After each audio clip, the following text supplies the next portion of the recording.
It is Wednesday, the 21st of February, 2018, and this is the Promotional Malpractice Live Chat. Hello, everyone. My name is Luke Thomas. I am the host of this podcast. Thank you so much for joining me. I greatly appreciate it. We'll go for about, 83 to 84 minutes today or so, give or take, since I got started a little bit late. Appreciate you guys tuning in. Thank you so much. Please give the video a thumbs up and then subscribe to MMA Fighting. It's always great when you do that. Today on the program, we'll get to your questions and comments, of course. I'm going to guess they're going to center around a few things. We're on the heels of Bellator 194, UFC Austin. We're looking ahead to UFC, or goddamn, I'm talking to the effing microphone. Amateur hour, this is. Let's try it one more time. My name is Luke Thomas, blah, blah, blah, blah, blah, blah, blah. Okay, so today on the podcast, we will get to, UFC Orlando's coming up. UFC Austin just happened. Bellator happened. There's some arguments floating around that there is UFC. Is it a fad? Is it fading? What's the issue there?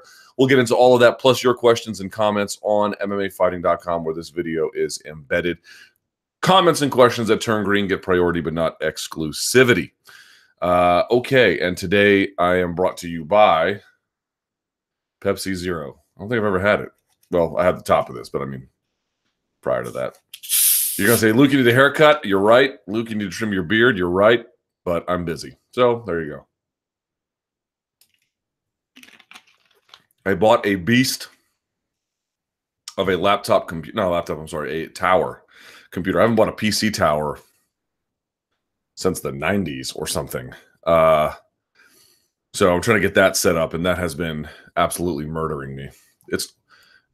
There's a learning curve with these things when you take 20 years off of them. You know what I mean? So help, please. I'm drowning. It's very difficult to do. Okay, I'm trying to think if there's any news and notes if I have for you guys. Oh, yes.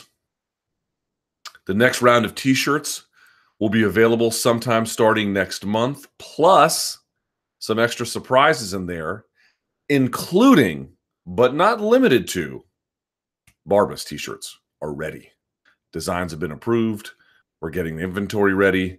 All that's coming out. Now, that's just a tiny sliver of the surprise. There's actually a much bigger surprise than that. But next round of T-shirts, by the way, will be available in black. The Barbas T-shirts are probably going to be black. That part we're still trying to figure out. But those will be out starting, not the beginning of next month, probably about a month from today. Just want to put that on your radar. That's coming out. Okay, let's get this going, shall we? We shall. All right. And again, sorry for the delay. All right, heavyweight division. Are things finally looking up for the heavyweight division at the moment?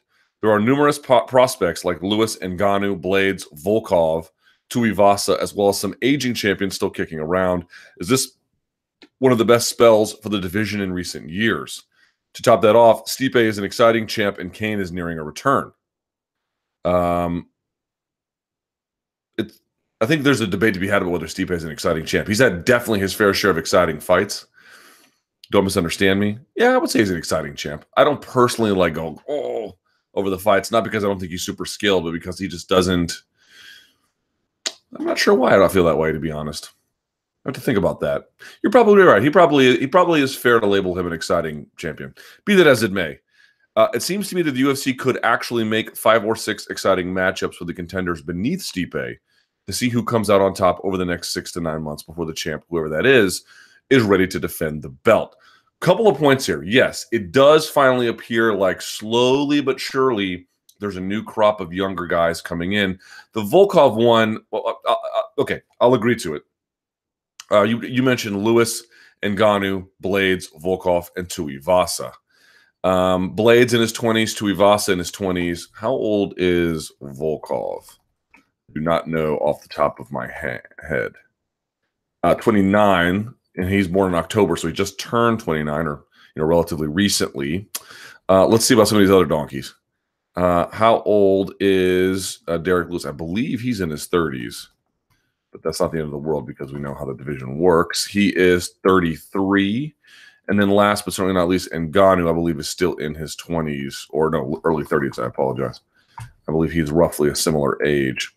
31, but he doesn't have nearly that many miles on him. So the answer to your point is yes. it's pretty clear that there are some new guys coming through. And that's very, very exciting. The division really needs it. As well, I was pointing out, like, I don't know if Curtis Blades is like the next big star. He might be. He might not be. But young guy pushing through, and having some of his own difficulties, but pushing through, and then beating a guy like Mark Hunt at his not at his game necessarily, but in that contest. That's ultimately healthy. Mark Hunt has had a long, storied run, but he's in his 40s now. You want guys in their 20s to be able to beat guys like that. That's what should be happening. And so ultimately that was a pretty good thing. But again, it doesn't necessarily mean he's the next big star. It just means that you need that process to take place so that the new crop can replace the old crop. So that's good. And as you mentioned, it's more than just a couple of guys: Lewis, Ngannou, Blades, Volkov, Tuivasa. Here's a couple things I would caution you about, however. We don't really know how good Tuivasa is. He might be great. He might not be. He hasn't really fought anybody to tell us if he's great. That doesn't mean he's not. It just means we don't know. Always have a bit of apprehension about that. Volkov is an interesting guy, but I've seen him out-wrestled too many times. Now, his wrestling defense has gotten a lot better, but I'm still a little skeptical about his upside. Blades, nice win for him. Still got some work to do in the stand-up department, however. Ngannou, we all saw that he's got a lot of ability striking, and then there's some other issues he really has to manage. And then Lewis, we've seen him. To me, he's a lot better than he gets credit. But here's the thing. If I go to the rankings, and those are not the best measurement necessarily of who's who and what's what, but it gives you a sort of a general framework upon which to operate. I'll pull this up here. Number one, you have Francis. 2, Overeem. 3, Verdum. 4, Velasquez. 5 is Blades. 6, Hunt. 7, Lewis. 8, Volkov. 9, Tybura. 10, Struve. Here's my point. The process you are bringing up, I don't really disagree with. It's good to finally see these guys getting fights. And when the fight between Stipe and Daniel was announced, and I can agree that Daniel's a more exciting contender than those guys, at least for now. You just didn't know who was going to emerge. What if Mark Hunt had beaten Blades? So you would have Hunt at 5 and Blades at 6, ostensibly, right, somewhere around there, which would mean that the only guy of the ones you mentioned in the top 5 would be Francis. Now, Francis has beaten Overeem, who was at 2. How would Francis do against Verdum? How would Francis do against Velasquez? And how would Francis do against Hunt? These are still some open questions. Here's my point. It's great to see that turnover. There is reason to be excited about these guys. Some of them are still in their 20s. Some of them still have a lot of developing left to go. But as it stands, Ngannou is the only one who has really, I know Blades is number 5. That's interesting. But really only Ngannou is the one who has unseated, so what I would call that institutional power of guys still in their 30s a little bit. So to me, it's like, let's see how Francis can rebound, which is important. Let's see how far Blades can go. Let's see if the other ones can push through, because getting in that 6 to 10 space it's not nothing. It's very helpful, but there's another gear that they need to hit to really be. No, I think you're allowed to be excited now, but to really have hope that a new generation of excellent guys can emerge and then for their own time hold court, right? Push the old guys out and then reign over that division on their own. And as it stands, that might be true, still might not be true. We have to kind of wait and see how it plays out. But I do agree there are some things slowly but surely happening at heavyweight now that haven't been happening enough of, and this is good to see.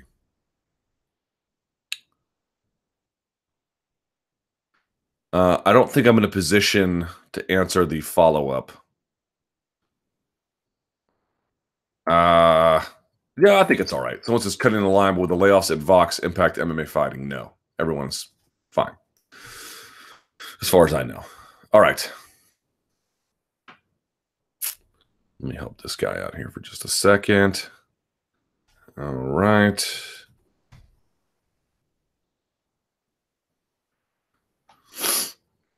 All right, Mike Platinum Perry. Hi, Luke. Did you listen to Mike Perry's on the Ariel show on Monday? I'm afraid I've not. How awesome is he? He's great. His backstory is great for building his profile, and he has a strong, steely demeanor, which gives him a certain star quality. I am pretty sure you have met or at least interviewed him. I have. What did you make of him as a character? Well, he's not a character; he's a real person. But I know what you mean, like in the looser sense of the word.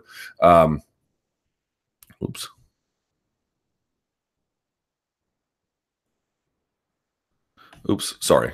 I got people hitting me up on my G chat. I just noticed it now. Okay.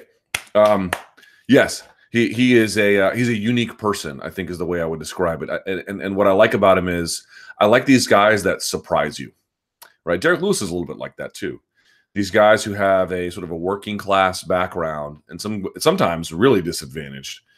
And then look, they don't necessarily sound professorial when they talk, but you can clearly tell it's not a function of intelligence necessarily. It's a function of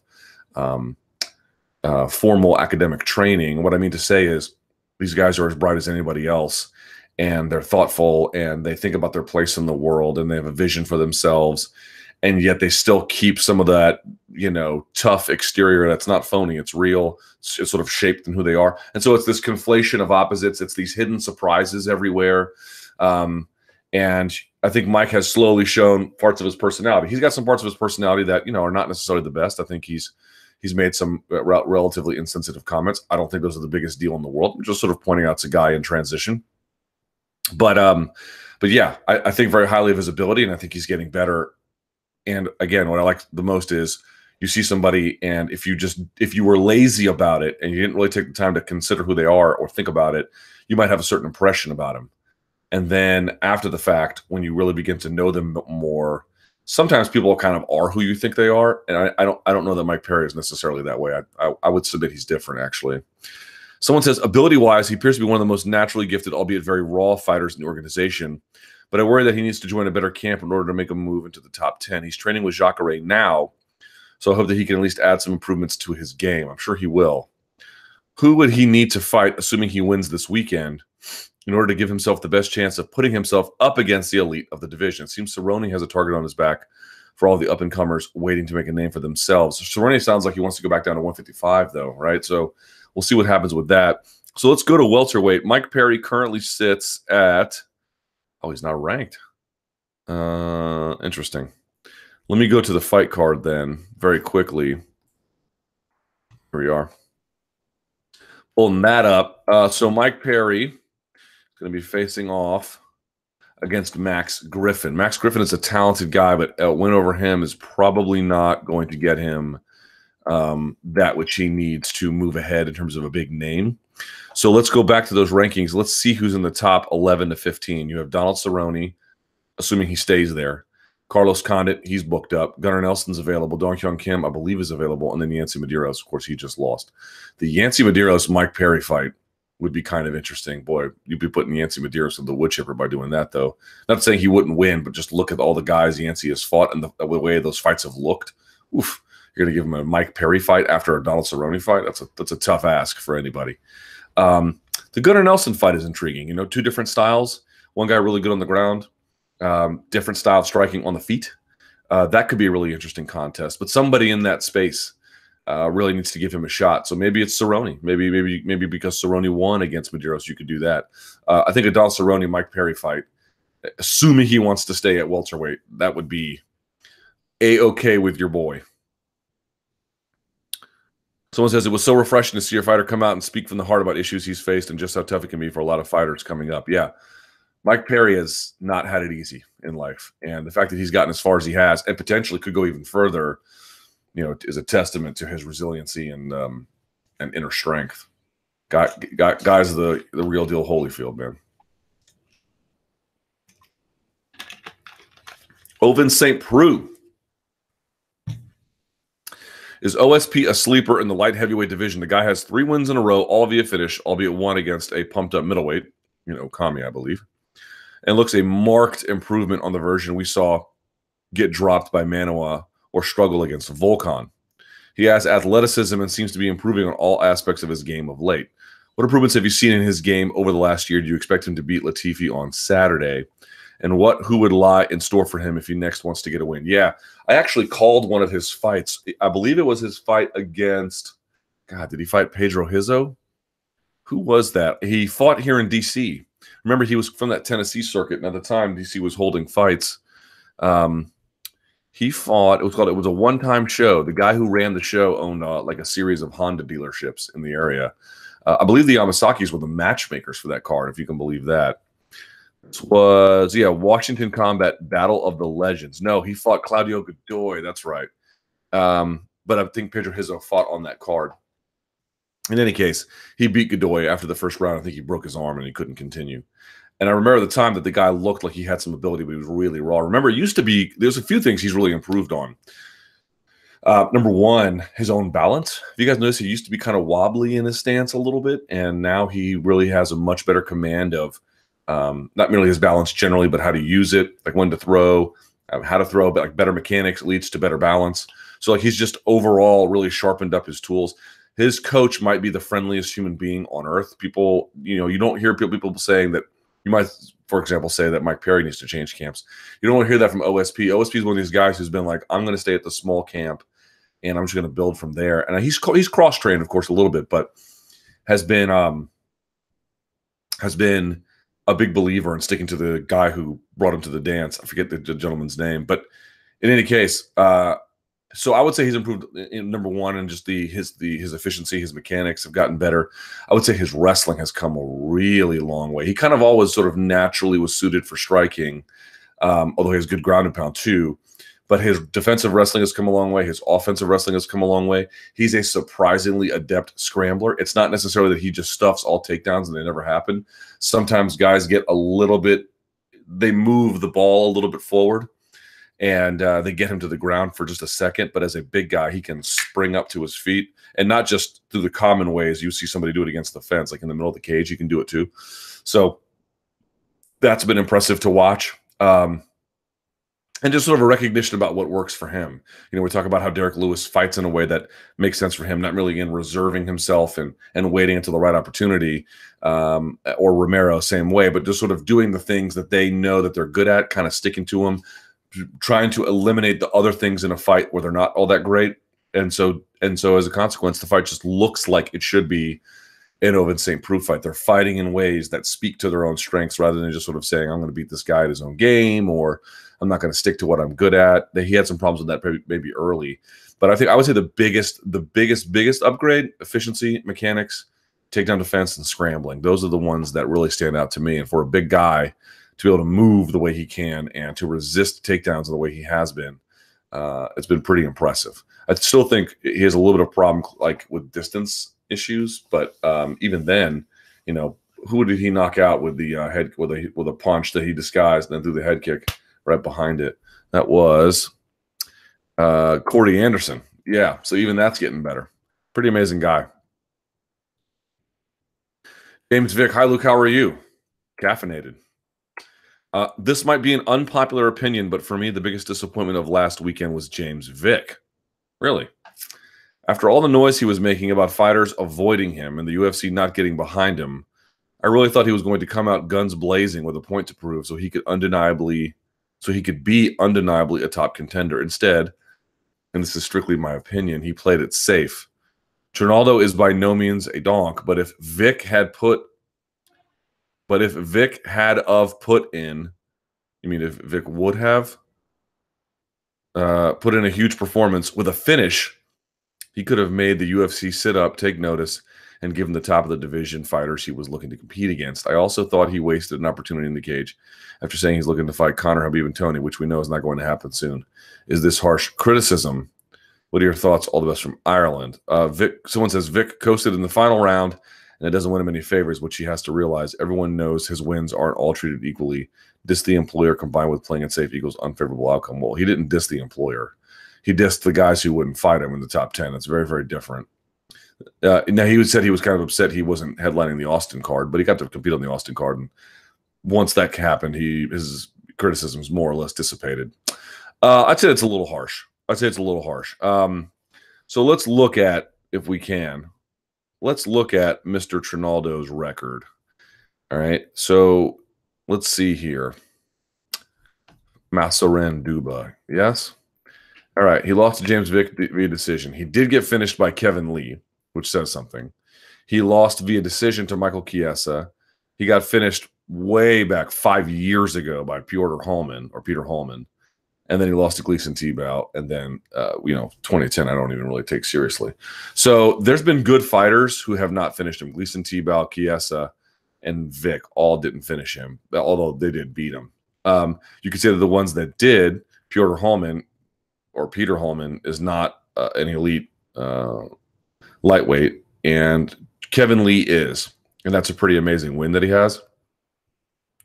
But the point being is, it's hard to know exactly what it means. Does it mean he coasted? He probably could have taken a little bit more risk in that third round, but Trinaldo's a guy that's hard to take a risk against. He's super strong. He has good takedown defense. He has a good chin. He's very heavy-handed. He's experienced. It's just hard. You know, everyone's like, oh, you got to really go out there and put it on him and put out guns blazing. Well, okay, let's back up a step. What does that mean? Right? Oh, it's to come out guns blazing. What exactly does that mean? Right? What from you saying the words guns blazing, I'm not picking on you, I'm just sort of trying to figure it out here. From someone saying guns blazing all the way to a tactical change in what he did, what are you saying exactly? Because it's easy just to zoom back and go, well, he could have done more. Okay, what? Now, I'm not a coach, neither are you. We're sort of spitballing here. I agree that there probably is something to be said for more. However, James Vick, if you have one criticism of his ability, it's that he's a little bit hittable. And you're talking about a guy who has a very powerful overhand punch. You know, trying to mix it up with him a little bit more is difficult to do. Plus, you're going to wear yourself out trying to get the takedown if you really want to go that direction as well. So I'm not saying that you're wrong and that more was potentially available to him. I think what I'm asking is, if you're going to say these things, we need to be able to clearly identify what that is. And to me, it's I don't really have much of an issue with his performance, to be quite honest. I think what you can say afterwards is, number one, had you finished him, that would have put you in some fairly rare company. That's number one. Number two, by not finishing him, what does that tell us? Does that tell us you're actually not elite, that you're a step down from the Kevin Lees of the world? I don't know that one result will tell you that, but I think it certainly brings into question going forward how much hype we should provide and ascribe to him. So I'm not really disappointed necessarily. Plus, even if you knock these guys out, someone might come up and say, oh, well, I'll stop you. But they also might say, yeah, here's a guy with no name and he's knocking dudes out. I'm especially not going to fight him. So it's a bit of a two-way street there. So I think that you can argue that more should have been done, at least a little bit. But it's a hard argument to make because all of those things would substantially, given his skill set and given his liabilities, would substantially up the risk for defeat. I think the better argument to make is, okay, great win, strong performance, but does it tell us that he's really among the elite? Like, this is a guy who you can just tell is destined for the top five. And I think pumping the brakes on that is the better argument to make versus, you know, you got to go out there guns blazing. How?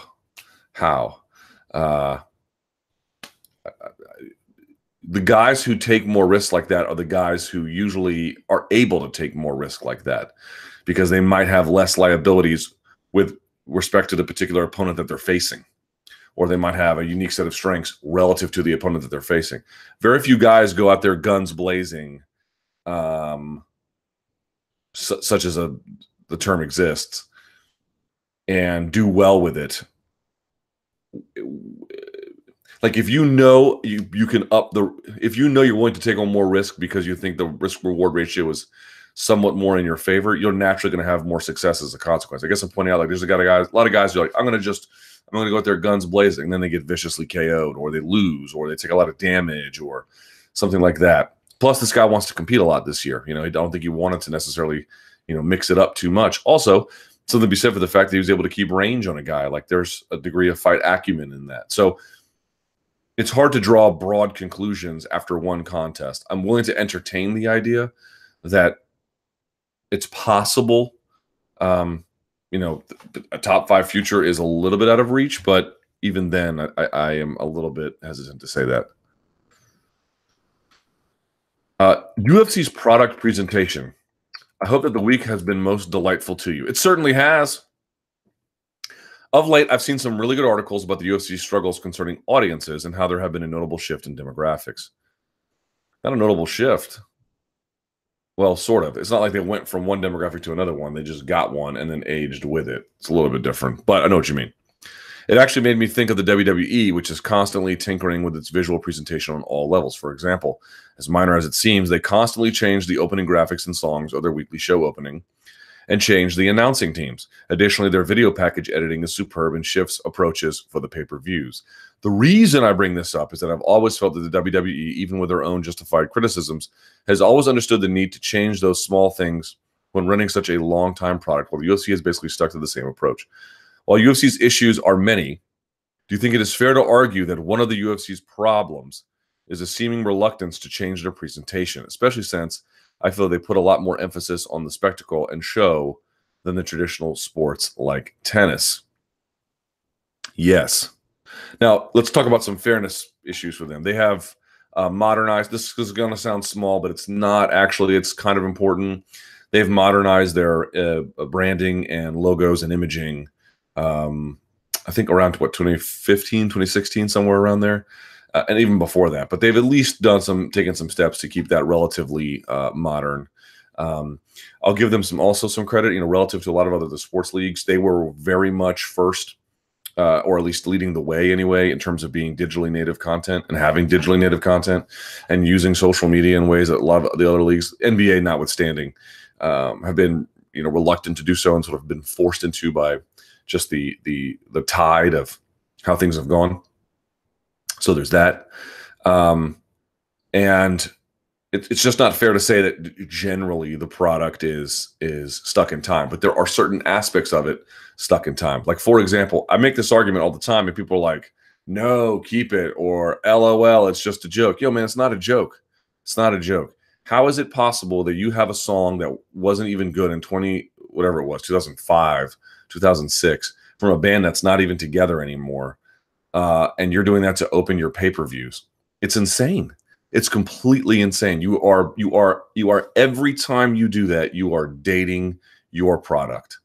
Every time you are telling, look, the UFC sort of hit pay dirt in what, 2005 or so, a little bit before that, but let's say 2005 with The Ultimate Fighter. We're now in 2018. There's going to be 13-year-olds. Do you think they even know or care what STEM is, or when they hear it, they give an F? Or people who were 5 years old when the UFC hit pay dirt, now they're 18. Do you think they care about STEM? It sounds like, oh, jokey, you just don't like it because it's new metal. Well, that's part of it. It's also because what message are you sending to the world? You're telling them that's what you're about. I was going back and like if you look at what other sports leagues do, pick any of them, NBA, Major League Baseball, whatever, and they all do the same thing. Basically, they shop out production to the television networks.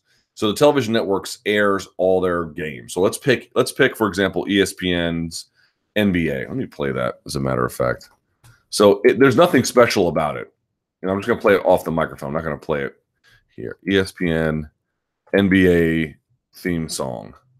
All right, and this is one they've been using for a while. There's nothing special about this. All right. Here we go. Let's see. Here. God, it's a terrible recording. Jesus.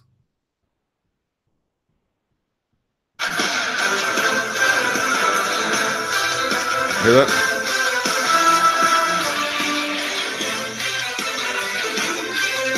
Okay, that's their theme song for just the regular games throughout the course of the season when they're on ESPN. Nothing special about it, right? It stands out to you because you can remember it. It's got this sort of classical music, up tempo kind of vibe to it, right?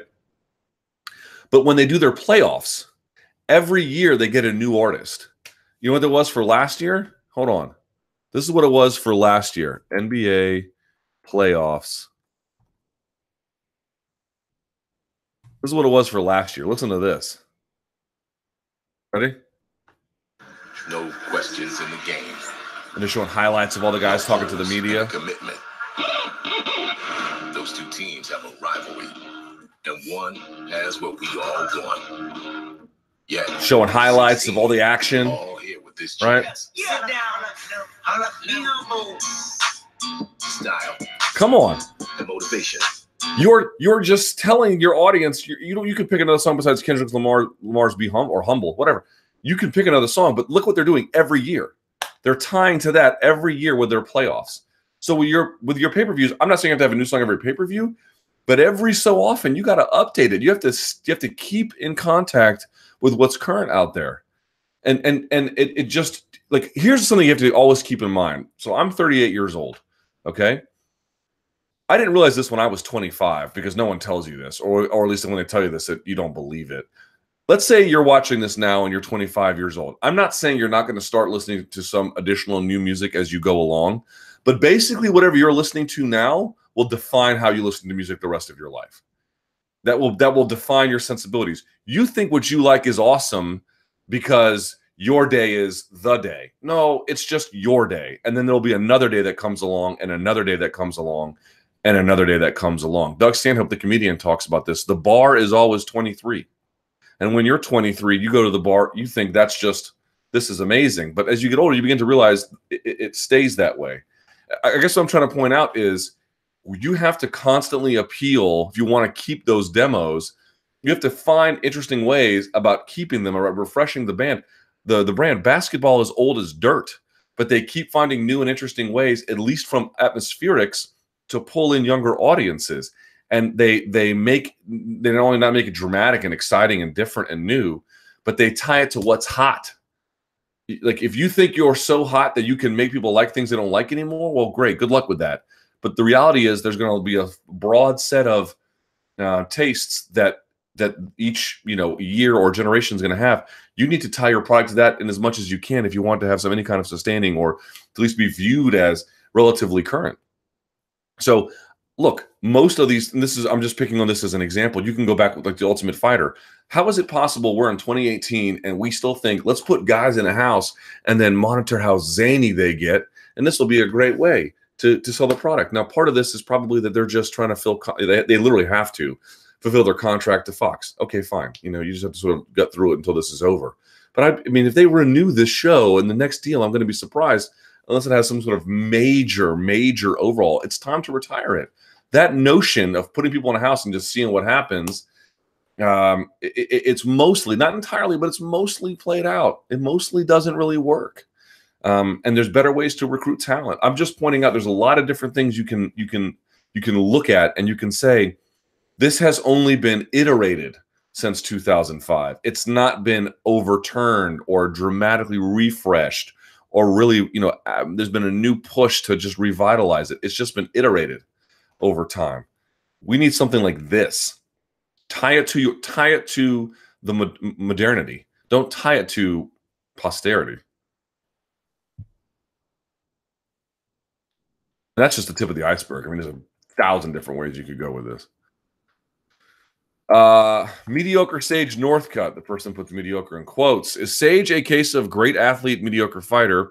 He hasn't seemed to improve at all since joining the UFC, struggling against seemingly inferior athletes. At this point, I'm not sure he'll even be top 10, let alone champion.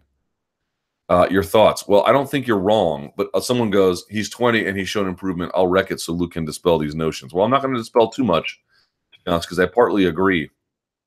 Look, partly is the key word here. If you look at him and you realize, is he 20 or 21, whatever he is, sure, you need to pump the brakes a little bit. He is first of all, he is improving, and you can't take that away from him. The question is he improving enough fight over fight for that to matter? Right? You can make all the improvements in the world, but there's a threshold you have to reach for that to be of any kind of value. Are you reaching that? That's what we need to know, and that's where the answer becomes a little bit dicey. It's too early to say, and I think we have to wait and just see what happens here. I thought he lost that fight, and if Thibaut Gouti fought any differently, I mean, Sage won that fight because, one, they were in Texas, and two, because Gouti did everything possible to give that contest away. And the other part is I thought he made a good point. Like, he just fought 3 months ago at UFC Norfolk. Like, you got to give it some time before you can, really get a full measurement. Plus, I thought he looked a lot better in that contest than he had in some time. So my thought is take 6 months off, then come back. Let's see how he looks then. Or, what was it? February, March, April, May, June, July. Maybe come back around July or August. And let's see how he looks around that time. That would be a little bit more of a gauge to tell us what's happening. But I can tell you this, just saying, well, he's 20, he'll get better. I've got news for you. People don't have trouble understanding this. You can be super athletic. You can train really hard. You can want to get better. It doesn't necessarily mean you're going to, at least enough for it to matter for the Ultimate Fighting Championship. This is a hard thing for people to accept. They just think that if you go to a gym and you have good genetics and you train really hard and you eat right and you train, you'll get better. Yes, you will get better. Of course you'll get better. Everyone can get better. Fat slobs can get better. Great athletes can get better. Men, women, tall, short, everyone can get better. The question is, can you get better enough to make all the leaps to reach a certain level of excellence? If you study, you'll do better on a test. That doesn't mean you're going to get into Harvard, right? Oh, I made improvements on my SATs. I went from 1,200 to 1,400. Now, 1,400 is a pretty good score. If we're talking out of 1,600, it's not enough to get into Harvard unless you got a bunch of other things going on. And this is my point. Yeah, he's absolutely making improvements. And it absolutely is worth taking a step back, taking a deep breath. Let's see how things go. Because he did show improvement in Norfolk, and he is 20 years old, and he does train with a good team. However, if after the next 1 or 2 fights, he's still making this really incremental jumps and he's showing some of the same weaknesses, then probably you can begin to make some firmer conclusions. We're not there yet, and I'm perfectly willing to admit that. But everyone's been like, oh, yeah, just keep training. You'll be fine. Not necessarily. Not necessarily. And there are guys who are not nearly as good of an athlete who can train as hard and get better as fighters because they might be just sort of better suited for the activity. Fighting is an interesting thing. I've talked about this before. Fighting is not something – people get bitter when I say this. Look, if you treat something enough like a sport, eventually it just becomes a sport. So in that sense, I do think MMA is a sport. But I don't think fighting is a sport. Fighting is something that happens not only in humans, it happens across the animal kingdom, as I've talked about before, for territorial rights, for mating rights, for pecking order rights, and whatever animal hierarchy we are discussing here, whether it's chimps or whether it's dolphins or something. Fighting is something that happens. Mixed martial arts is merely the application of rules and standards to it, right? But it's still just fighting. You're fist fighting. That's what you're doing. We've taken away certain things. We've included some oversight. We've recruited best practices. We've eliminated, at least at the high level, poorer athletes. But it's fighting. But what the interesting component about that is, because it's not necessarily something, it's not like the fastest or strongest man on earth or something. You're getting people who are not necessarily as good of an athlete as, let's say, Yoel Romero, who can succeed a lot because they are wired for combat. Now, it just so happens that at the highest level, there's probably some kind of minimum degree of athleticism required to have any kind of success, but there can be variances in there, especially in the type of athleticism or how that athleticism translates. I'm just pointing out Terrell Owens is probably a better athlete than in his prime anyway. He was probably a better athlete than almost any other UFC fighter, but I don't know that, it's not because he's that level of an athlete, he would be the best fighter ever. There's another je ne sais quoi in there where you have to be wired for that kind of activity. Derek Lewis was sort of hinting at it. Like, you have to gear yourself up to, hurt a guy. Not everyone has that, or to be hurt and then persevere.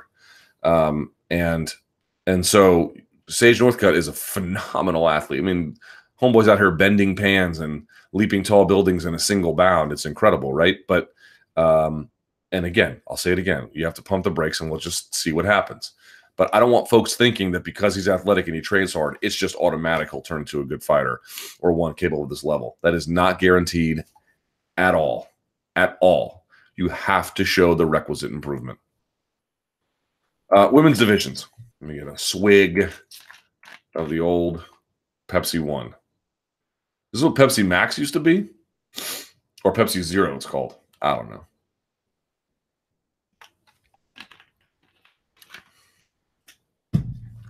Look at the women's division's actually delivering at the moment. Here's another question. Y'all seem real happy. Bar matchups, I think you mean excluding matchups involving a handful of fighters across the 4 women's divisions like Nunes, Rose, JJ, Valentina, Cyborg, Holly Holm. The rest of the roster seem to struggle to deliver exciting matchups and in turn create viable, decent contenders at the top. Do you think the women's divisions have developed as well as the UFC have hoped? Well, without talking to the UFC and understanding their expectations, I don't know. Or do you think they're looking to make shallow divisions but create a couple of stars in each one in order to have a good title fight every couple of months? Or am I way off? Is there anything the UFC can do to improve this? As I mentioned before, I don't really consider Invicta a for-profit operation, although they might be. I consider it more a non-profit because they are doing the work that the free market, if you left it to just the free market, would the free market create enough opportunity for women's divisions at the lower levels to service the upper level divisions without the UFC really investing in some kind of organization that could straighten things out like Invicta? I don't know the answer to that, but my hunch is probably not enough anyway. So I've never really viewed them in that sense. So you're asking me, like, if that occurs to me, I'm sure it occurred to them as well. Has it developed as they've hoped? I don't know. Have they made some improvements? Absolutely. The overall quality has jumped and the depths have jumped. It's just that it's hard to notice at times, because if you just still had bantamweight, you probably wouldn't be. You might say, yeah, it's got a bit of a downturn now, but you wouldn't necessarily say that it's like some sort of existential crisis where it's flatline, because that's not true. What was the second part? I do think that what you're getting at is correct. Are they looking to make shallow divisions but create a couple of stars in each in order to have a good title fight every couple of months? If you talk to people involved in the UFC, they'll tell you need about 20, 25, really 30, 35. But you can get away with 20, 25 fighters to make a division. But if you only have 20 to 25 because you just can't support more on the roster generally, then you're probably, you're hoping to get improvement. And you're hoping that some of these smaller organizations service that in some capacity. But what you're trying to do is, I think, just make it deadline to deadline. You're just trying to see if you can get enough fights for that to matter over the long haul, or over the annual calendar, right? Like, yes, we do want this to improve, but we don't really have the resources to dig down and make it something. Plus, if we had 30 to 35, let's say, straw weights, what would the level of fighting look like? It'd be probably really bad. But if we can keep a smaller roster and then just sort of occasionally feed these guys up and get title fights, in the meanwhile, we can have some rematches. I think that's probably okay with that. What else can you really do? Let's see. We talked about this on the MMA Beat one time, but it's come up again. Greatest fighter to never hold a UFC title. Someone says Cowboy, Faber, Cub, Rory. These are some suggestions. You don't count Tony. He's one. Habib is another. Yoel Romero. I think for sure, without a shadow of a doubt, Yoel Romero is the best middleweight to never hold a title. Easy call on that one. You think about all the other middleweights who've held titles that he's better than. Is he better than Dan Henderson? Now, Dan Henderson held 2 titles at the same time, 2 different weight classes, so that complicates it a little bit. But Morello Bustamante held the title in the UFC. He's definitely better than that. There's a bunch you can go through. Even Machida, now he didn't hold it at middleweight, but he is a middleweight, held it at light heavyweight. And, old Romero gave him the business.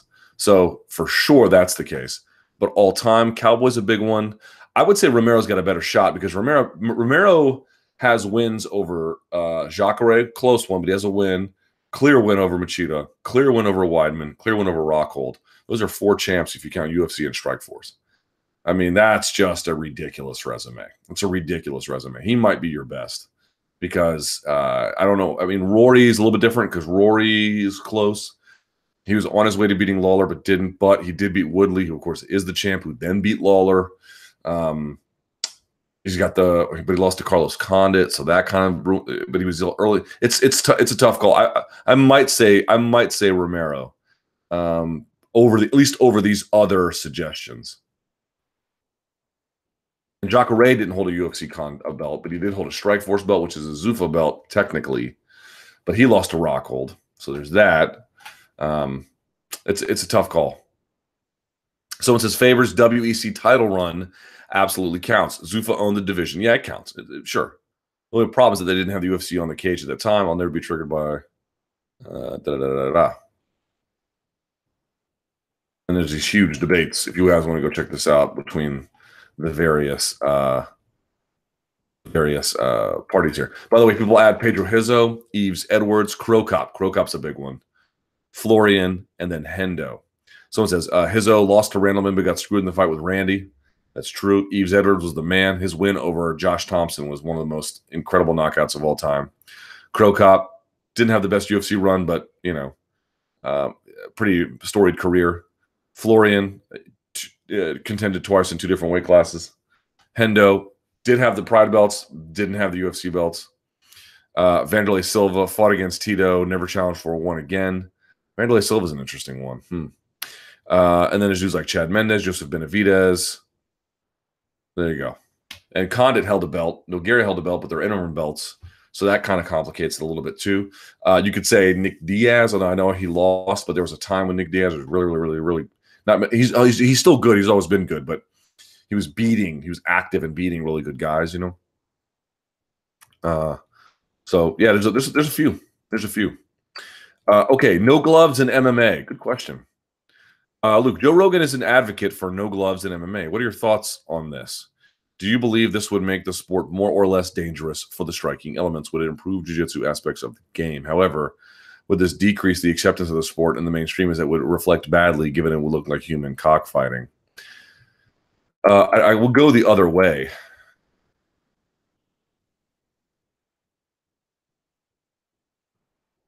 What is this? Y'all are having some contentious debates in the comments today. Good Lord.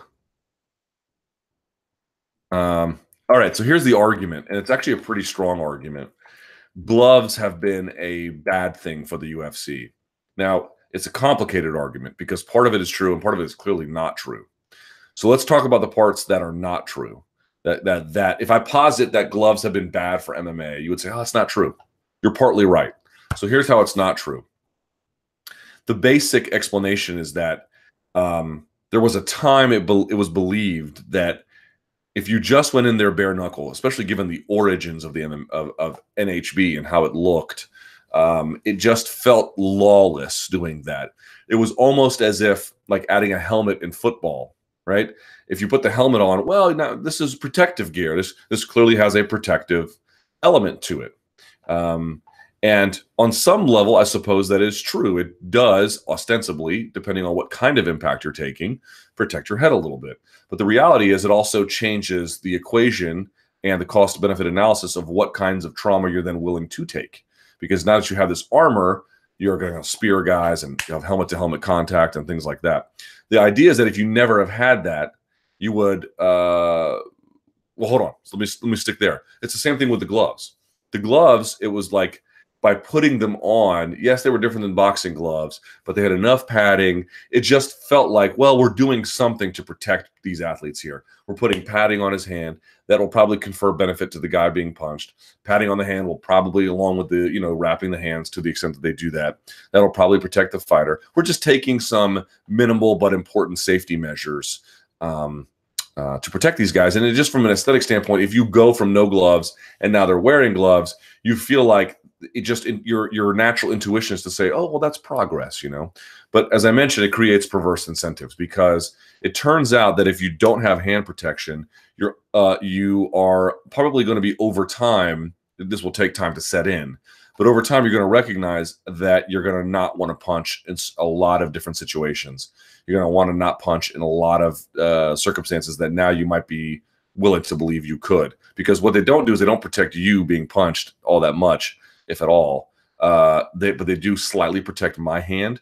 So now I'm going to take more risks with it. And by taking more risks, I'm now going to be handing over more trauma over time. And so the notion is that if you removed it, like if you took away, so like rugby is, I mean, this is a bad analogy, but if you just sort of think of like, is rugby like football, American football, minus the helmets? Now, let's be clear about this.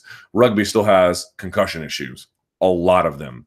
But maybe not like the NFL, because you just don't see – you see vicious contact in rugby. Let's be 100% clear about it. But you just don't see the kind of spearing that you do when guys feel like they're armored up in order to do that. They take they don't take risks. They take risks, man. I mean, rugby is I have a lot of respect for rugby. Love it. It's a brutal game, but it's just the way in which guys turn into human battering rams a little bit different relative to rugby, because they feel like not only with helmets, but with the shoulder pads and everything else. So that's the idea. The problem for me is, number one, it's a hard argument to make for people. Oh, what you need in a race car is not a seat. It sort of sounds like you should race in a race car, but without a seatbelt, because you take less risk. Probably, let's assume that's true. But for some people, they're going to say, well, you're just going to take a risk anyway, so it's going to mean more broken hands. Now, that's just a theorization. We don't really know, but it's one way to consider that. Plus, you're going to say, really, you want to have a race car with no seatbelts? Even if it's safer, it's going to be safer because it's going to be a lot less interesting, right? The part of what makes MMA interesting is that by putting just enough padding on this, it makes it me willing to throw enough, and by making me willing to throw enough, I'm creating enough action. So the issue is, yes, you're creating more brain trauma, but that's what's selling.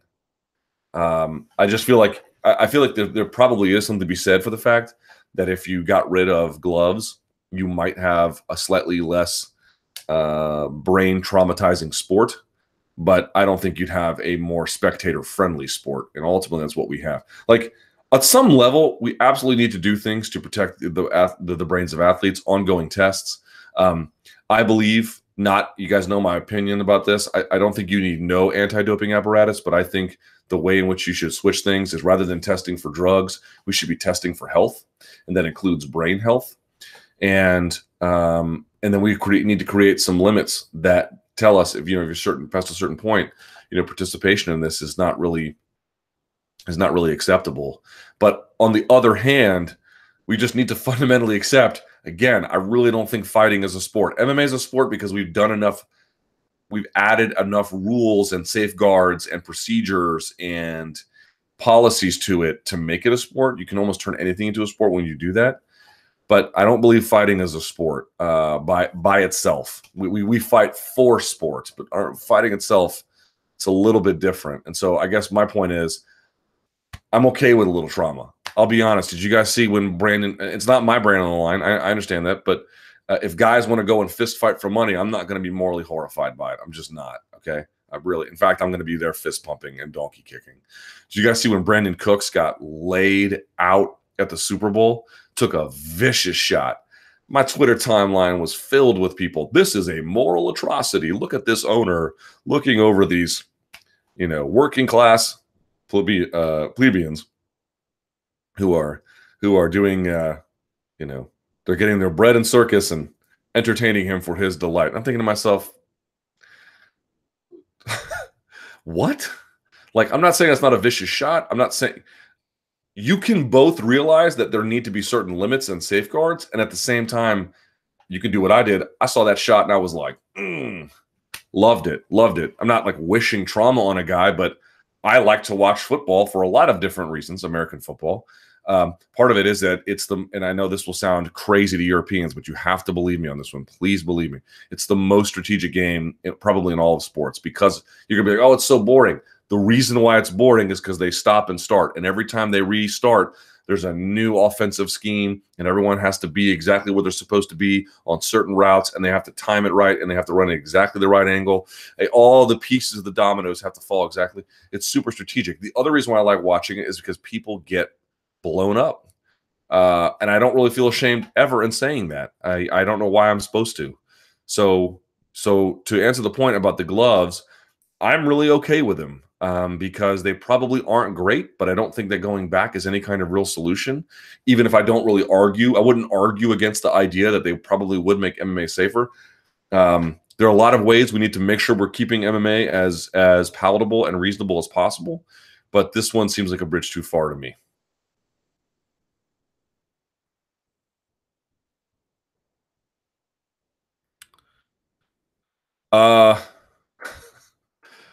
Income breakdown. I was wondering if you could be kind enough to provide a breakdown of your income without giving actual amounts by revenue source. For instance, if you could tell us the proportions you get from YouTube versus Sirius versus MMA fighting. Again, no need to state actual amounts, just relative contributions. Sorry if that's too personal. I'll just say this. I'm not going to give all the amounts away, but I will tell you YouTube. Let me add this up here. I'll do it for my last year's tax returns. Let's see here. Let's see. Okay, so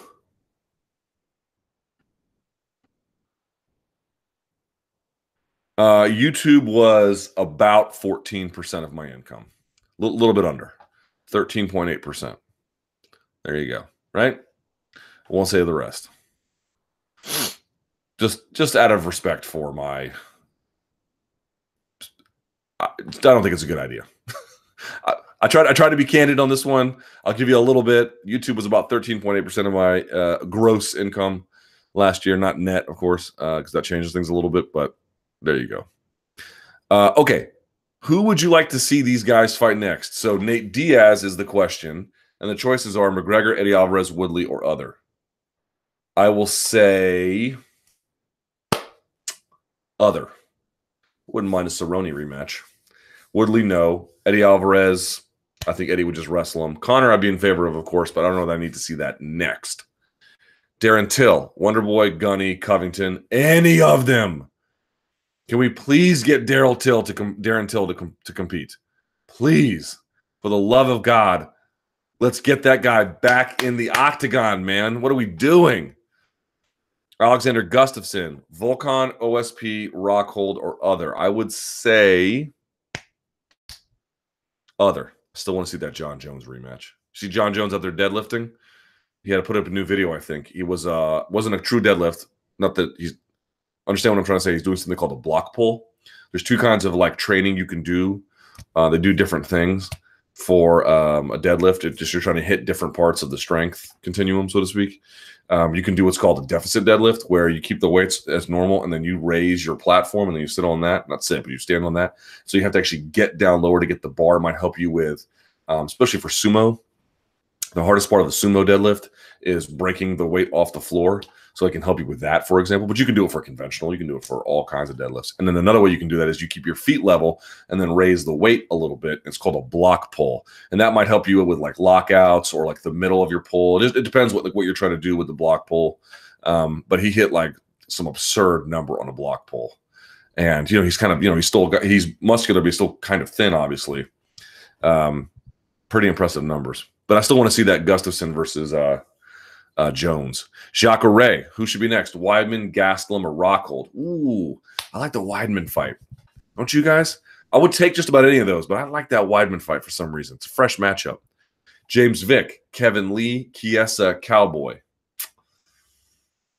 The Chiesa fight seems kind of interesting to me, if they can make that one. I think he's got a little bit of unfinished business elsewhere. All right, martial arts classes for children. Hi, Luke. Which, in your opinion, is the best discipline to get your children involved in martial arts, and at what age? In wrestling, BJJ, karate, any other discipline, or MMA classes ahead? Well, let me be very clear about this. There are probably a lot of people more qualified to answer this than I am. I do not have children.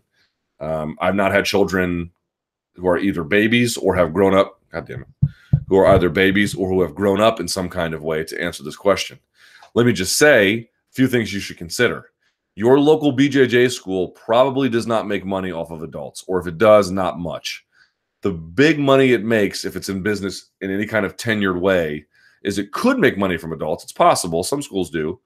It's not like rare or anything, but a lot of them make money off children's programs. So if you've never trained and you don't have any interest in training, that's okay. But you're a parent out there thinking, hey, I would like to do my bit, my part in helping the martial arts community. Your local BJJ school could probably benefit from that, because like women's cardio kickboxing and children's programs, that's really where they make their money, to be quite honest, because you can do those at massive scale. It's training jiu-jitsu is expensive, and a lot of people don't want to do it, and it's hard. Like who wants to show up 4 nights a week and roll around with other people and get their fingers all jacked up and their shoulders and their elbows and their knees and their back? Some people do, but most people would rather just do cardio kickboxing or send their kids off to that kind of a thing. So keep that in mind. I would just say this. If you're asking me like how I've thought about this, because I do intend on having children, I know it probably frightens some of you that I might reproduce, but I'm gonna. For me, there's no chance I would take my kid to like strip mall karate. Now, you always have to factor in that your kid might hate everything but strip mall karate, but let's assume that they're at least somewhat amenable to suggestion. To me, it's going to be wrestling or BJJ, no doubt about it. No doubt about it, because there obviously is injury risk associated with both those sports, including wrestling. There probably is some significant head injury risk, not like football or anything, but and if you join at a BJJ gym, it's an individual sport, but you're also part of a bigger team, a group. And in wrestling, if you're part of a squad, that I just feel like being on a team as a kid is really important. But look, if they didn't want to do those, I would say, baseball, or I don't know if I'd let my kid play football unless they showed a significant degree of talent, which I'm guessing they probably won't, because my wife doesn't want them playing that either. And also, I'm not a great athlete, so there's that as well. But probably, if you're asking if I had to pick between the two, BJJ or wrestling, I would pick wrestling for me, for my child, either boy or girl, wouldn't matter. I just feel like that. RJ Clifford, one of my colleagues, and he is a colleague in MMA media, he made a great point, or he has a great quote that he often quotes from Cale Sanderson, which is, wrestling will fill in the gaps that your parenting misses. I've always really enjoyed that. I think that's so true. I mean, few sports not only like occupy a child and makes use of all their energy, but teaches character development in the way that wrestling does. I really love that quote. And not saying jiu-jitsu or even baseball or, geez, I don't know, esports can't necessarily do those things depending on the child and depending on the relation, the specific nature of the of how things are. But chances are it's going to be wrestling. You got to put these kids through the fire, son.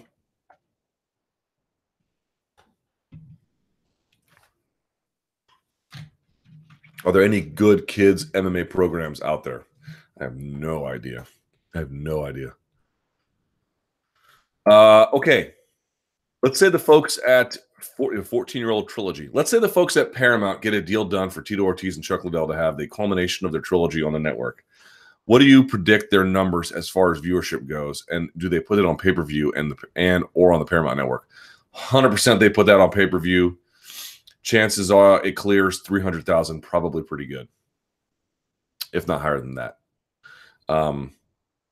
They would love to do that. They would love to do that. Are you kidding me? Have Chuck Liddell fight back on Spike TV, or build everything up on Spike TV and then sell it on pay-per-view? Oh, they couldn't be happier about it. Let's see. Foolish endeavor. Luke, I was thinking about the current state of the UFC, the proliferation of interim titles, mismanagement of weight classes, feast or famine pay-per-views, and the elevation of spectacle over sport. I realize that the company is shopping a new TV deal, but much of what it has been doing of late comes off as reactionary, desperate, and directionless.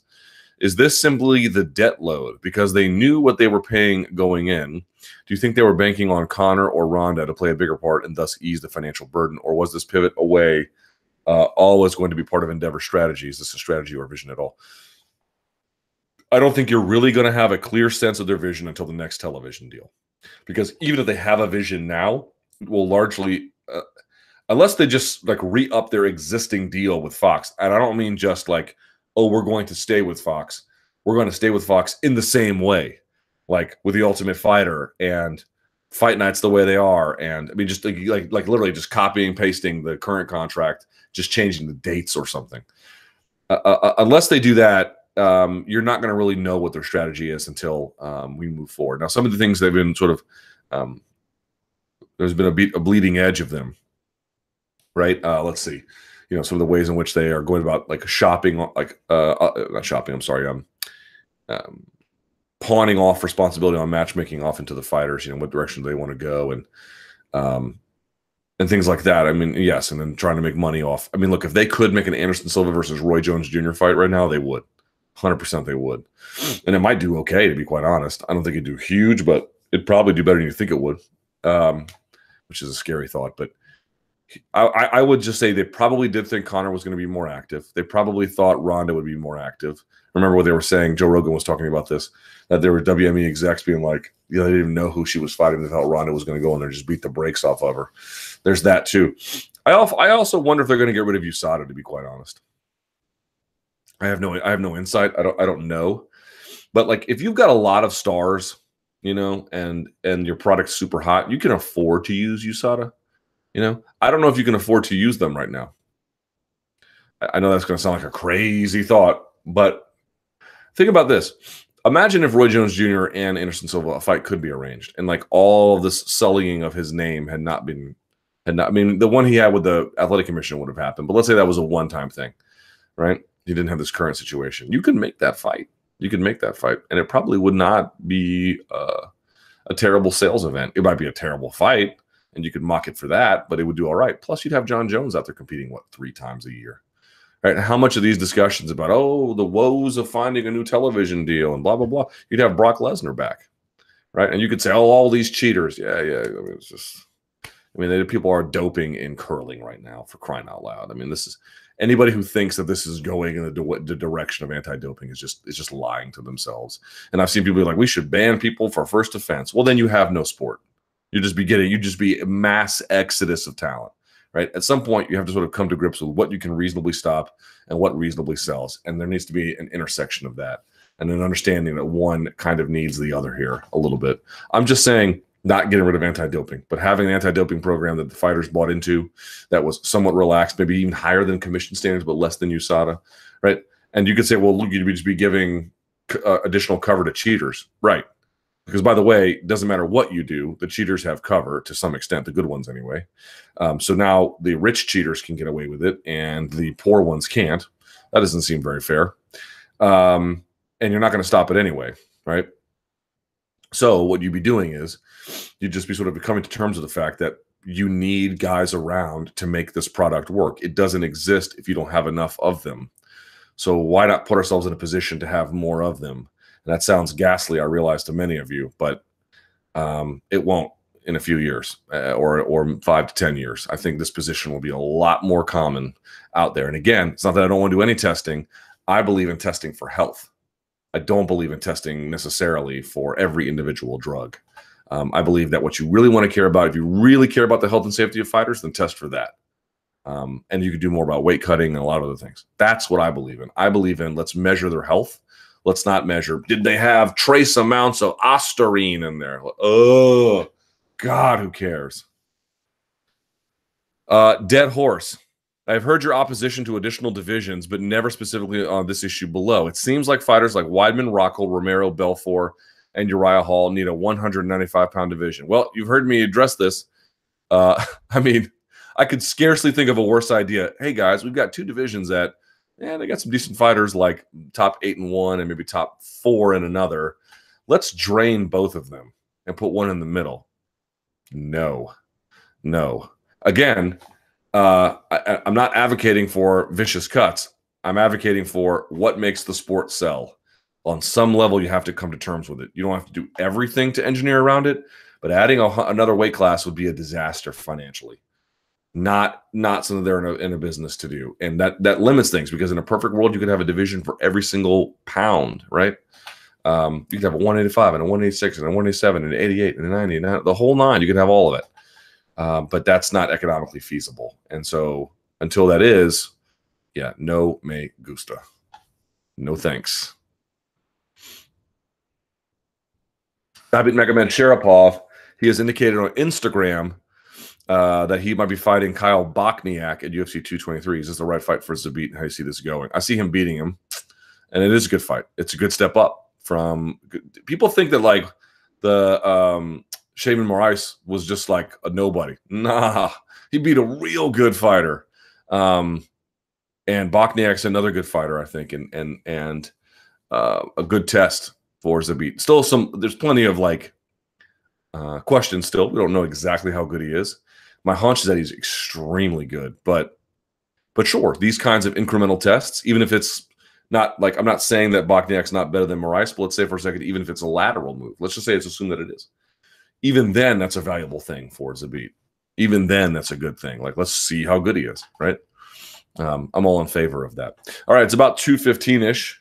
So let us go as I take a sip of my gross, disgusting soda.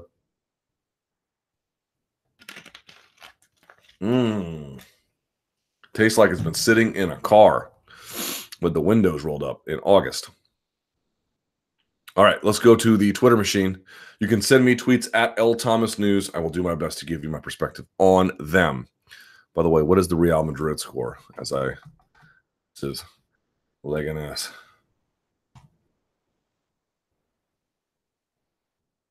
Oh, 2-1. Vasquez. Casemiro. All right. Very good. Casemiro's been having some issues this season. Okay. Oh, God. I'm not going to get into this. Does the UFC need to have a more long-term way of booking? It seems that other than some movement in the rankings, little is known about the winner's future, even in most main events. I think that's what makes the Bellator Grand Prix fun. We know what's next. Right, but the Bellator Grand Prix is not selling. Well, at least the other one, the one on Friday, didn't you see the ratings for that? Like 470-something K, like 476K average. Like, usually when there's a big event, Jesus Christ, Burns showed up at 186 in Orlando. Man, are you kidding? for a lightweight bout? God, that is crazy. In any case, he showed up for he showed up at 186 for a 155 or 156 pound weigh-in. 30 pounds he would have to lose on Tuesday. Okay. Back to the question at hand here. The long-term booking. I think the UFC is trying to give itself some flexibility. I do agree about maybe having clear cues about title shots. They kind of wait for those to kind of materialize, but really I don't think this is a substantive issue to worry too much about. The only one I'd say that this needs to be some clarity about is just Tony and Khabib in April, because it's like, what are they fighting for? Everyone's like, it's so simple. It's an undisputed title. Well, it's not, because the undisputed title is held by McGregor. So how can they be fighting for McGregor's title? Oh, well, they'll strip him later. Really? Did they send you a memo saying that? Because unless you know that, you're just speculating, in which case it's fake news, in which case nothing about it is simple. There are iterations you can imagine that could be simple, but as it stands today, there's nothing simple about it. So I don't really think that's the biggest issue in the world. I agree that sometimes the occasional tournament where you know the structure, you can kind of think about how it might play out, can be kind of fun. The four-team tournament for American college football is really kind of fun when they pick out, the brackets and how might this go. Someone called into my show the other day saying that we should change the way we do rankings, and like semi-annually there should be a committee that kind of reshuffles it from whatever the existing rankings body was giving it, right? Like, in other words, after every event, the same rankings crew changes the rankings as they normally do. And then every once in a while, after an event, every 6 months, the committee comes in and just reshuffles it, like out of nothing. It's an interesting way to think about it, right? And so as a consequence, that would change some of the matchups and the structures, and then you could build tournaments around that, mini tournaments, like a 4-man thing. But generally, I don't really find this to be a really major issue. It doesn't necessarily promote anything. When they were trying, people were like, oh, I missed the tournament from Bellator. Look, occasionally some of those tournaments were really great. I'm not going to say they weren't. Some of them were great. But then, a lot of y'all are fronting a little bit, because I remember when they had tournaments being, it was like, do you really care who is the winner of the quarterfinals of the bantamweight tournaments? Like, it doesn't really enhance your viewing experience in any kind of way. It can in certain circumstances. So I think narrowing it is fine. Occasional use of fine. If that's what you mean, all on board. But as a general rule, I don't find it all that troubling. No.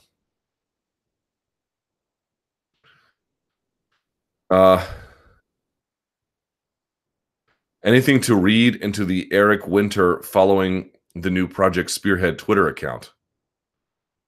No. Not necessarily.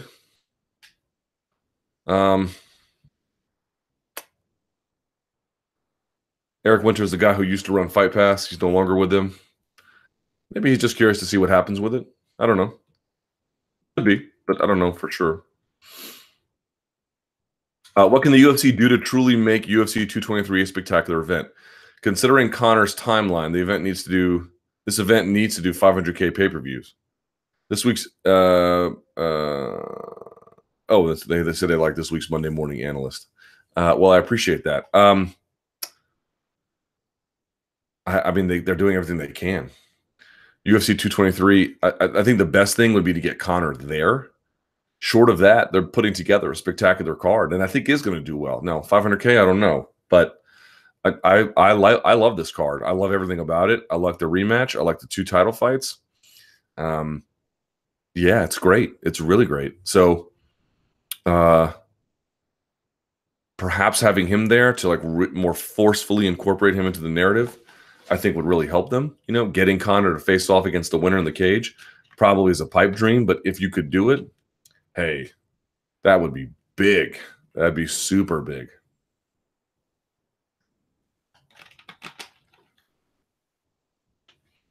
Who had or has the best physique in UFC history? That's a strange question. Probably Yoel Romero. I'm trying to think about that.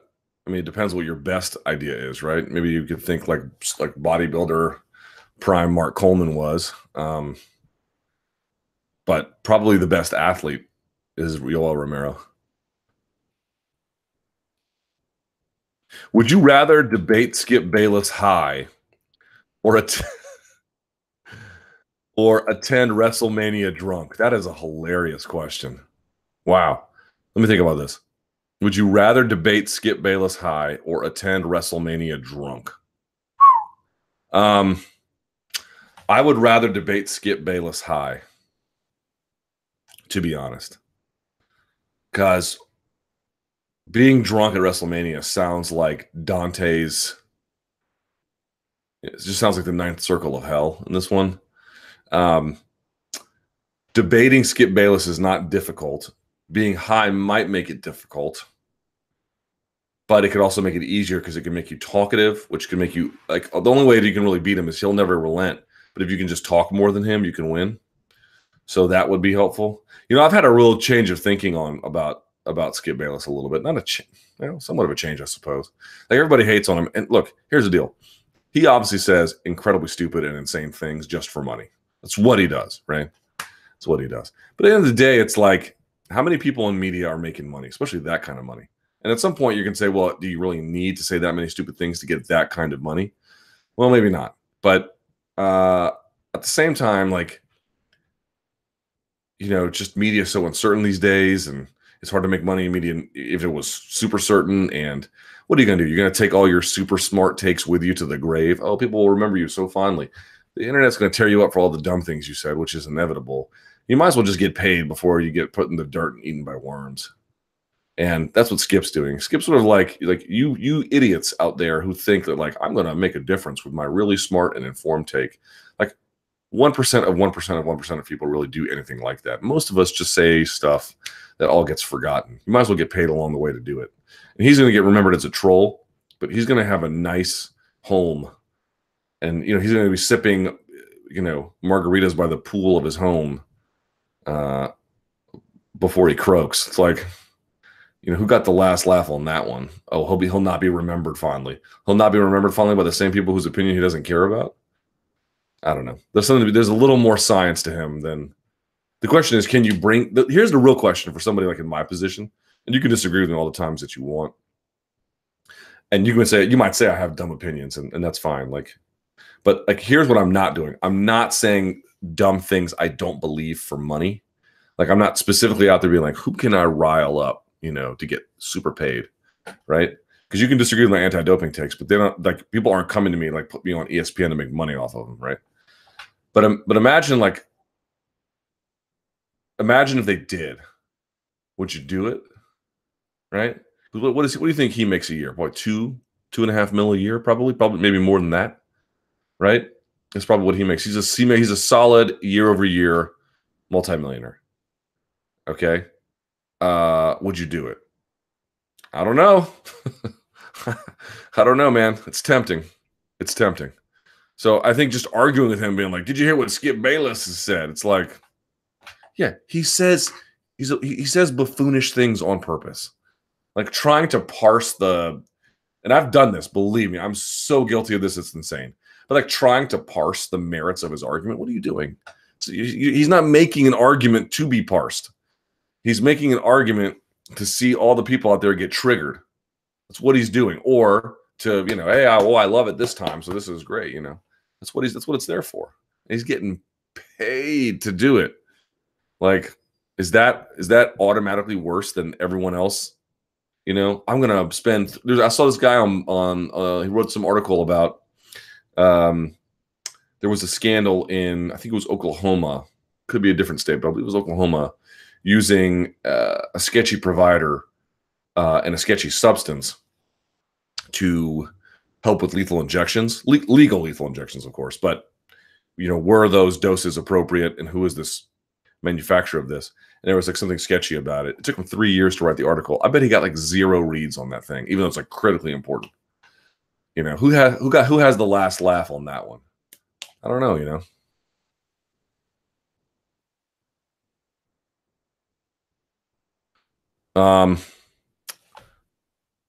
Got a little deep with that one, huh?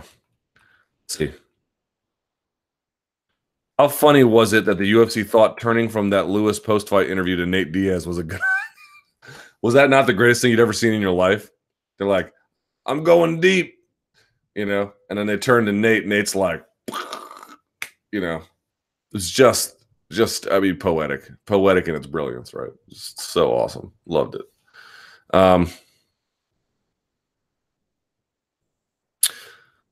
Let's see.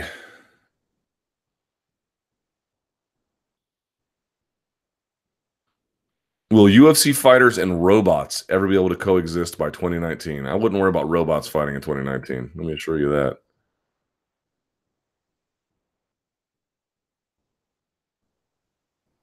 Like 4 robots questions.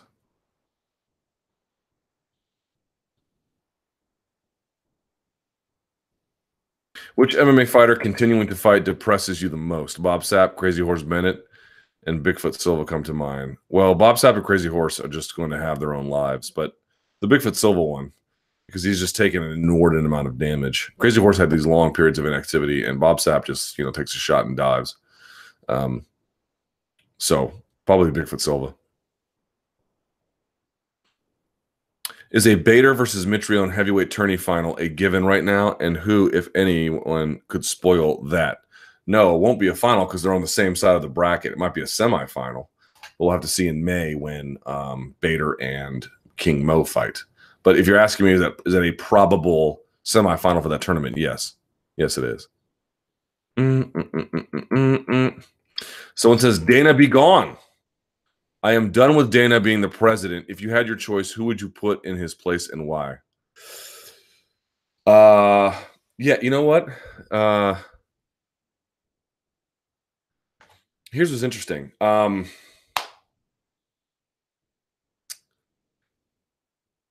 What's my major criticism of Dana White? People, I was right about him and I was wrong about him, like most things. Half right, half wrong. Well, the thing I thought that was wrong about him that I got wrong, although it was partly right too, but I thought that the way he was going out there, everyone was like, oh, it's so refreshing to have an executive say all these like incredibly outrageous things because, Roger Goodell comes out there and is very composed and just looks like a, bureaucratic bootlicker, and Dana rejected all of that. And there was something kind of refreshing about that. But then you just sort of realize, like, why do the Roger Goodells of the world say what they say in the manner that they say it? It's because if you don't, there's significant blowback down the line. Now, it's not like he's some revered figure, but the point being is, I think that act grew tiresome for a lot of people, and also that you can damage relationships doing those kinds of things. So that's why people don't do it. There's an inherent reason why they don't do those kinds of things. And I thought that would be his undoing, and it wasn't. However, what the UFC has is a challenge, because you're asking about who would replace him. I really don't know. But here's what I do think is probably one of the bigger issues. He obviously plays a massively important role in being the guy who brought UFC to where it is today, right? I mean, massively, massively, massively important, right? But as I mentioned before, with sort of the face the pain stuff, they're tied to this notion of this time capsule of 2005. And the question and the challenge really for Dana is, can he move beyond himself in that regard? So much of this is defined by his own personal aesthetics and his own personal taste. And that's somewhat his right. I mean, if not outright his right. I mean, this is, he's the president and was for a time the owner. But it's pretty clear that some kind of refresh is needed. And if he wants to stay, it's not like I have a choice about whether he stays or he doesn't.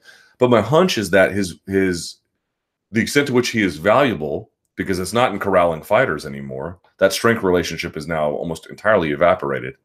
The issue now is, can he get out of his own way? Or can he bring in other people around him who can help with this issue of modernity in the brand? That really, to me, might end up being his undoing, was that he was perfect for the time in which they came up, for all the good and the bad that it had. The question is, who's good for this time? Because he appears to be a little bit locked in that time, and now that time has expired. That really, to me, is the bigger question here in play. All right, so I appreciate you guys watching. Like I said before, do me a favor, subscribe to MMA Fighting Below, like this video. By the way, if you didn't check out the Monday Morning Analyst, I'd say it's pretty good. Give it a look on how Cowboy beat Donald Cerrone. It turns out right hand to the body, left hand up top is is the nucleus of his operations. So I do a good. I try to do a good job explaining that, but I would appreciate any feedback. You can send that at lukethomasnews@gmail.com. Thank you guys so much for watching. I greatly appreciate it. There is an MMA beat tomorrow. I will be on it. Yeah. So enjoy that, and UFC Orlando this weekend. I will see you all next week, and until then, stay frosty.